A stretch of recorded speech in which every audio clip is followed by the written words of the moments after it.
ಪುಟ್ಟರಾಜು ಸೋಲಿಗೆ ನಾನೇ ಕಾರಣ ಅಂತ ಸಚಿವರೊಬ್ಬರು ಹೇಳಿಕೆಯನ್ನ ಕೊಟ್ಟಿದ್ದಾರೆ. ಪುಟ್ಟರಾಜು ನಡುವಿನ ಹಳೆಯ ಸ್ನೇಹವನ್ನ ನೆನೆದಿದ್ದಾರೆ ಸಚಿವ ಚಲುವರಾಯಸ್ವಾಮಿ.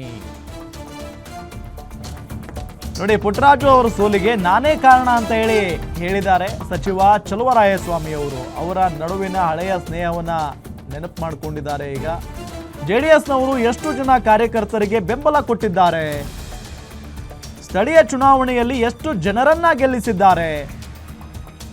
ಪಾಪ ಪುಟ್ಟರಾಜು ಒಬ್ಬರೇ ಓಡಾಡ್ತಾರೆ. ಪುಟ್ಟರಾಜು ನನ್ನ ಸ್ನೇಹಿತ, ರಾಜಕೀಯವಾಗಿ ವಿರೋಧ ಅಷ್ಟೇ, ನನ್ನ ಕರ್ತವ್ಯ ನಾನು ಮಾಡ್ತಾ ಇದ್ದೇನೆ, ಸ್ನೇಹ ಅಂತ ನೋಡಲ್ಲ ಅಂತ ಮಂಡ್ಯದಲ್ಲಿ ಸಚಿವ ಚಲುವರಾಯಸ್ವಾಮಿ ಅವರು ಹೇಳಿಕೆಯನ್ನ ಕೊಟ್ಟಿದ್ದಾರೆ.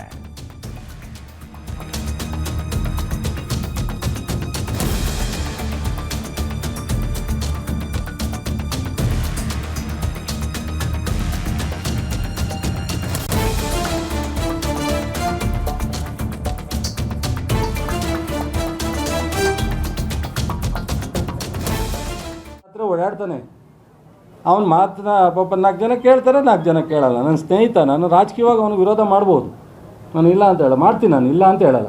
ಅವನಿಗೂ ಬೇಜಾರಿದೆ ಚಲುವರಾಯಸ್ವಾಮಿ ನನ್ನ ವಿರುದ್ಧ ಮಾಡ್ತಾನೆ ಅಂತ. ಬಟ್ ನನ್ನ ಕರ್ತವ್ಯ, ನಾನು ಅಲ್ಲಿದ್ದಾಗಲೂ ಹಂಗೆ ಮಾಡ್ತಿದ್ದೆ, ಇಲ್ಲಿದ್ದಾಗಲೂ ಹಂಗೆ ಮಾಡ್ತಾಯಿದ್ದೀನಿ. ನನ್ನ ಸ್ನೇಹಿತ ಅಂತ ವಹಿಸ್ಕೊಳ್ಳಲ್ಲ ನಾನು.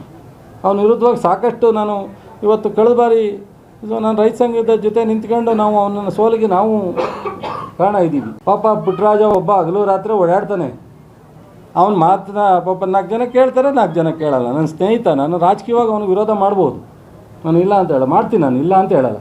ಅವನಿಗೂ ಬೇಜಾರಿದೆ ಚಲುವರಾಯಸ್ವಾಮಿ ನನ್ನ ವಿರುದ್ಧ ಮಾಡ್ತಾನೆ ಅಂತ. ಬಟ್ ನನ್ನ ಕರ್ತವ್ಯ, ನಾನು ಅಲ್ಲಿದ್ದಾಗಲೂ ಹಂಗೆ ಮಾಡ್ತಿದ್ದೆ, ಇಲ್ಲಿದ್ದಾಗಲೂ ಹಂಗೆ ಮಾಡ್ತಾಯಿದ್ದೀನಿ. ನನ್ನ ಸ್ನೇಹಿತ ಅಂತ ವಹಿಸ್ಕೊಳ್ಳಲ್ಲ ನಾನು. ಅವನ ವಿರುದ್ಧವಾಗಿ ಸಾಕಷ್ಟು ನಾನು ಇವತ್ತು ಕಳೆದ ಬಾರಿ ನಾನು ರೈತ ಸಂಘದ ಜೊತೆ ನಿಂತ್ಕೊಂಡು ನಾವು ಅವನ ಸೋಲಿಗೆ ನಾವು ಕಾರಣ ಇದ್ದೀವಿ. ಪಾಪ ಪುಟ್ಟರಾಜ